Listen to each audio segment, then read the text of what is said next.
thank you for being here, and you always give sports a huge, huge chance, and you always listen to us, the only one that listens to us.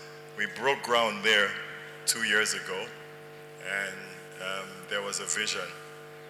How did you think or see this coming? Because you've always talked about a sports city. Wow, it's, you know, in my life, when I was a kid, growing up, especially as old as I am today, with all the hassles and struggles of life, I learned one thing. I wasn't a sportsman by any standard. Up to now, I don't have very good ideas to do business, and so many other things. There are many things I'm not capable of doing.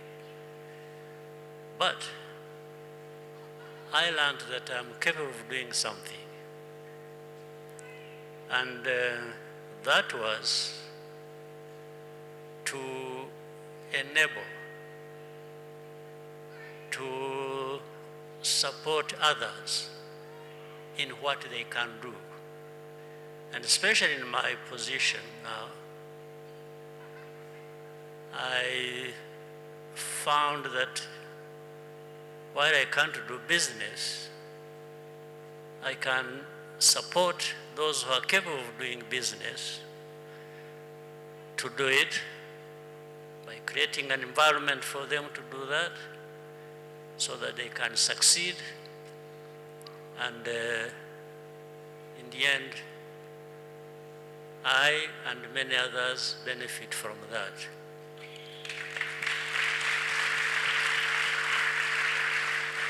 Same thing as sports. I wasn't a sportsman, at least not playing sports. I was a sportsman at heart. I thought more about that, and even thought about what I missed if I had been able to do sports. I was always thinking, now that I haven't been able, how much I missed in that. So bringing together those two things, again in my position, given my background, my history and my struggles, I set out to always say, I can't do nothing. I always have to do something. And if I can do something, by enabling those who can do much more that benefits them and the whole country. And as you said, all this builds communities, builds families, builds individuals. So if I can be part of that story where I can provide something that brings those together, I'm the happiest person. And that's how one idea came after another. Of course, you learn, you see, you hear, you discuss with many people, like so many discussions I have had with you, Masai, and many other friends in this field of sports. Then that's how the idea came up and said, maybe we could do something in Rwanda. Which one is it? Where do you start from? And of course, many other people make some inputs as to what can be done, and that's how the idea of building this sports city came up. So, we are not stopping here. We keep growing. keep going. And again, if that can inspire others beyond our borders, and if we can be part of that story and through cooperation, we are again very happy to be part of that.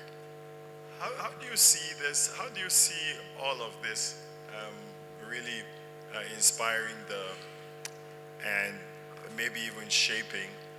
I think some people don't see sports, entertainment, and culture even shaping an economy, shaping a country. How do you think you are known now for the person who has really brought sports to the forefront in Africa, separate from AFCON, but in terms of the business, how do you see it shaping economics and countries in the future? It does a lot. It has already done it. It's not just the future. And I think many people here and beyond see it for what it is. You've already seen the benefits when we talked about the numbers in terms of employment in this area of sports. When you talk about what, for example, the arena, the stadium, and it's already happening. People are taking notice of that and counting and knowing that it has employed so many, it has brought in so much. And that interaction around of people here in Rwanda with the rest of the world speaks volumes in terms of value. So it has already brought in a lot. And it's a question of growing that. And we also know that statistics show that even across Africa, in terms of sports, it's running into billions as to what sports can bring to the continent. Tens of billions. So they shouldn't just be hearing this as a story. I think what we do as leaders at different levels is to encourage people to be part of realizing that story and reaping the benefits. And it's happening, so it's no longer something you just listen to and think it is for others and not for you. Now people believe. They start by believing, and when they start by believing and see things happening, then they believe even more and get more involved, and the sky is the limit. I have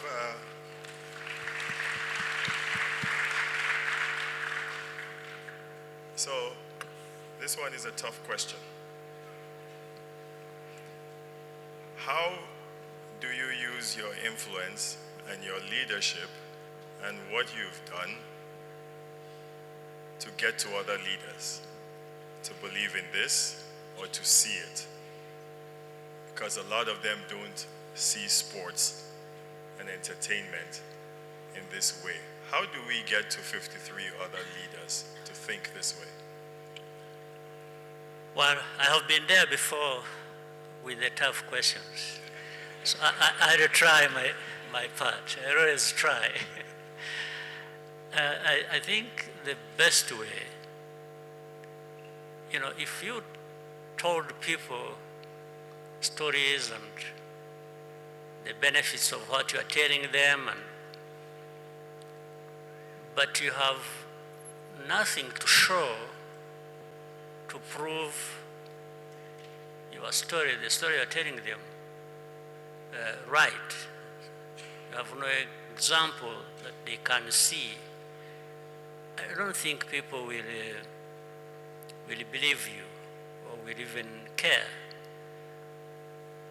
But I also want to assume that it's not me having to tell anybody the benefits of this or that. And So, because some of them already know really the benefits of this, and they know they can do it, they know they can even do it better than Rwanda. So the simple part for me to play is to speak out, and speak out loudly, and show what is possible and the benefits, and also demonstrate what I'm talking about that has already happened here in my country and how beneficial it is, as an example. So from their understanding and from their seeing the examples, I think maybe out of 10, you will convince 2, 3, and they'll feel the sense of urgency to do that kind of thing themselves. Then you keep trying. Maybe another time, you win another 2, you win another 3 over to what the discussion is about. It's not going to tell people stories, you see, or even you can't give them instructions, you must do this, you must do that. No. They have their own right and to the business they want to do for themselves, for their countries. But you can always share the experience and the benefits, and also that calls upon more cooperation among ourselves, being honest with each other, and sharing as much as we can. But for me, I always tell them the little things people talk about Rwanda, and they highlight some kind of success story. Yes, they can actually do better, much better than Rwanda, because they have almost everything to do that. And it is to the benefit of their own people. There is no country across Africa, no nation that doesn't have young people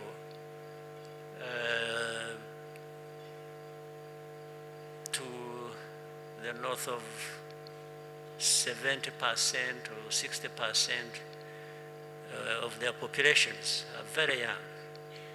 And if you can't find something to excite, inspire, and move this big part of the continent's population, I don't think we would be doing justice to ourselves. So it's really speaking out, it's sharing, it's showing examples, it's even making appeals.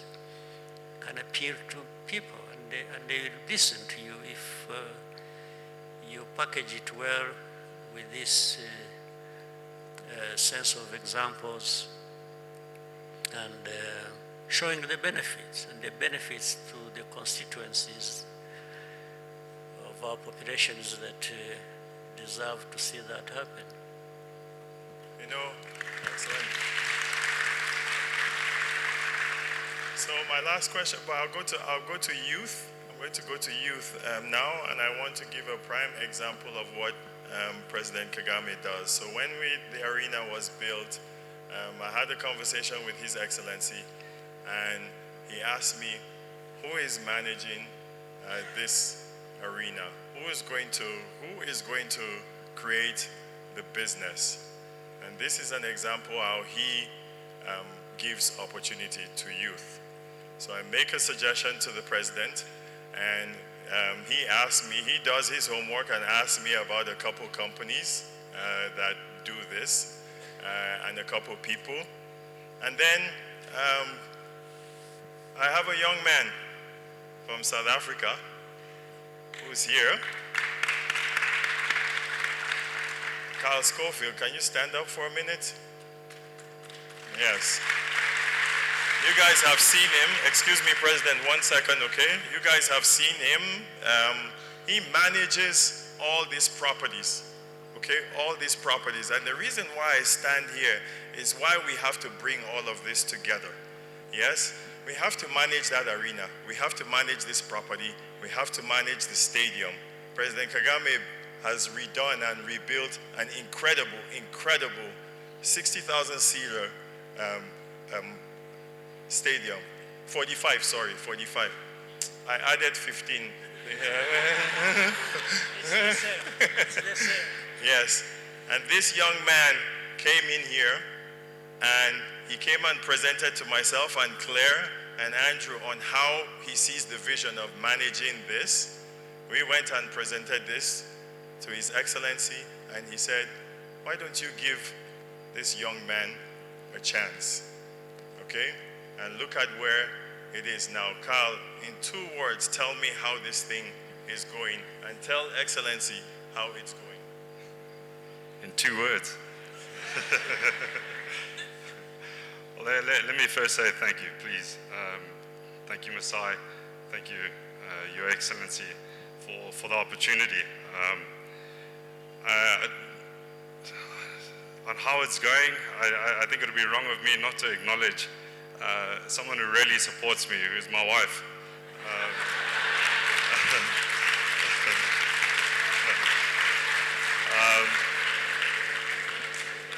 But yeah, exactly. Festus would have had me there. But no, look, I think from our side, you know, the way we look at it is, it's one thing building this beautiful infrastructure. It's another thing breathing life into it. And you know, that's really the aspect of commercialization. I learned that in my young days, of how do you commercialize assets. And that for us, the way we look at it is people. People is our currency. And that's what we focus on, is how do you create spaces for people to come together, for people to convene, to interact with each other. And for us, our focus is always creating that space, and you can see this today at Zaria Court. We've literally brought that together and created this ecosystem that we constantly speak about, that allows for us to bring people in. And I'll leave with one last point, which I'm extremely proud about, because today, 3 years later, it still reigns supreme, is that we focused on people and we focused on the human currency, and today we still sit with the largest naming right deal in Africa. I say that with all pride. Thank you. Thank you. A youth that has been given incredible opportunity by His Excellency here. His Excellency, the youth, there's a movement. You saw the kids in the arena yesterday. First thing you said to me today when we saw each other this afternoon, you asked about the kids, you asked what they were doing. You've given so many youth opportunity. We brought 350 kids from all over Africa to the Giants of Africa Festival. But it's not just that. It's not even just sports. It's in everything. Where do you see the youth movement on the continent? Where do you see the hope of the youth for us in Africa? Well, it means, in my mind, thinking about the youth of Africa, and I don't think about borders. I think about, and in fact, the story told of the young person we gave opportunity to manage this, it demonstrates that. You know, in the past, well, some of the things we've done is really to change the mindset primarily of how to go about things. Ordinarily, if you, at the time you are looking for people to manage this place, somebody could have come to you and say, you know, well, let's go and look for a Rwandan who can do it. Why do you bring anybody from somewhere else? That happens very frequently in many other places. But we did not hesitate, and because of what the story I'm just telling, we could not hesitate that the person who is capable of showing that he can do it comes from another country. So we freely accept that, and that's how really we've changed things here.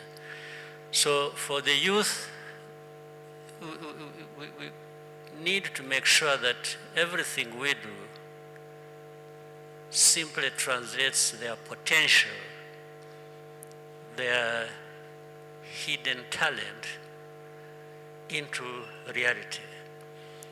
And we have to keep investing in them directly, but also in the facilities that can help them utilize or bring out this talent and to benefit them, but also to benefit their communities. And the youth, we will always have to tell our young people to start by believing in themselves and therefore believing in their place, in their continent. Without that belief, it becomes more difficult to translate this potential into reality that we are talking about. So for the young people, they are the first asset the continent has. The rest come following that. But they must also believe in that and see that, and therefore work hard and work as much as the opportunity provided across the continent provides them. So what else can I say?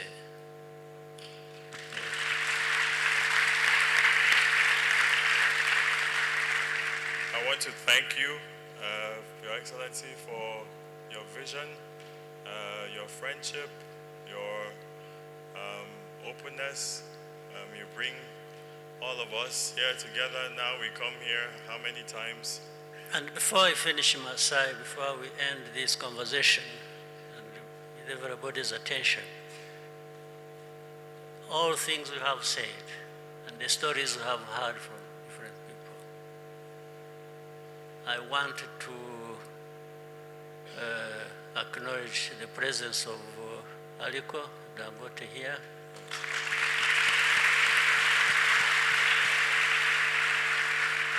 And for additional reason other than what was, there are many reasons, but I want to add one important one. He's behind an idea and also built on some of the frustrations we expressed here on the stage about where the continent is and where it should be and so on. He has brought up an idea of African Renaissance, which was mentioned. And this has been to galvanize the understanding, the support, the buy-in of our continent, whether leaders, political leaders of different places, business leaders and others, to really focus on what is it that can take Africa from where it is and put it where it should be, and not have that story remain just as a story, but something that translates into tangible results. So he's been behind that, and I just want to express that some of us are very happy to work with him and other leaders. They have already had a meeting here in Kigali, and many other meetings will be held. But to really look at what, and maybe working also with the African Union in the settings of it provides. So thank you very much, Alhaji Aliko Dangote.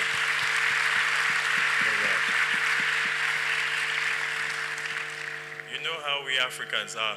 I was blessed to be selected among these people in the African Renaissance in this program, and we're in the room, and the whole time, I swear, I was like this.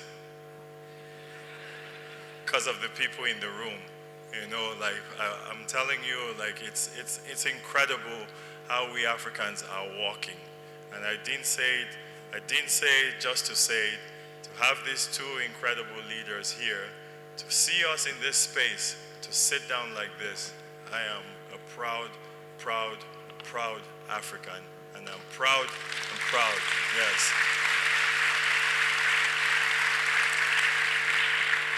I'm proud to know you all, and I thank you all for coming out here, for coming from further places. I thank you, Excellency, for receiving everybody and being very homely for all of us, because I'm telling you, we all just stroll into Kigali and act like we all own Kigali now. We just come in and it's home, you know, like it's home for us. So thank you, Excellency. Thank you. Thank you, Alaji, for coming. Yes, thank you, everybody.